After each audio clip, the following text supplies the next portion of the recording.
তো বন্ধুরা, এই যে আর এক পদের রান্না হচ্ছে মুরগির ছাট। আর এক পদের রান্না হচ্ছে এই যে মুরগির ছাট দিয়ে ছাট মাংসগুলান মশলা দিয়ে কষাচ্ছি। এই যে কত সুন্দর একদম। এই যে মুরগির পা, গলা, কলিজা, ডানা, চামড়ি, কত সুন্দর একদম লাল লাল হয়ে গেছে। আর একটু কষাবো, তারপরে এই যে লাউ দিব। লাউ দিয়ে রান্না হবে। এখন লাউ দিয়ে দিব, কষানো হয়ে গেছে।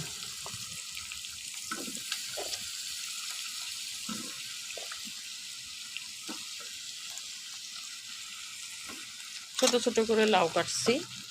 এই লাউগুলান দিয়ে কিন্তু আপনারা খাইছেন কিনা জানি না, লাউ দিয়ে ছাট মাংস মুরগির বা অন্য কোনো মাংস দিয়েও লাউ দিয়ে খাওয়া যায়। অনেকে অনেকভাবে করে, তো আমি যেহেতু একটু আলাদাভাবে করতেছি, মুরগির ফ্রেশ মাংস আলাদা করে রাখা হয়েছে, আর যে ছাট সেটা আর মিশানো দেওয়া হয়নি ভালো মাংসের মধ্যে। তো এই ছাটগুলো আলাদা করে রাখছি, এটা দিয়ে আমি লাউ দিয়ে রান্না করতেছি।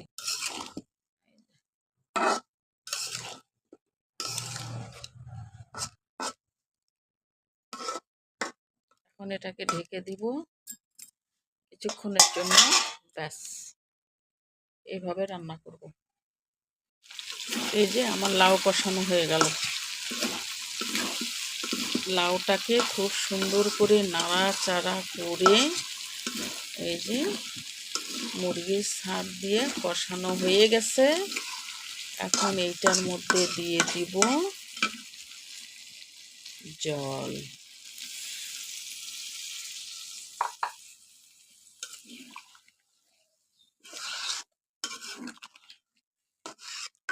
আমি কিন্তু শুকনা মরিচের গুঁড়া দিইনি, সম্পূর্ণ কাঁচা মরিচ পাটায় পিষে দিছি।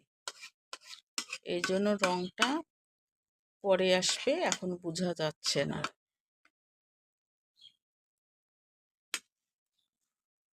ব্যাস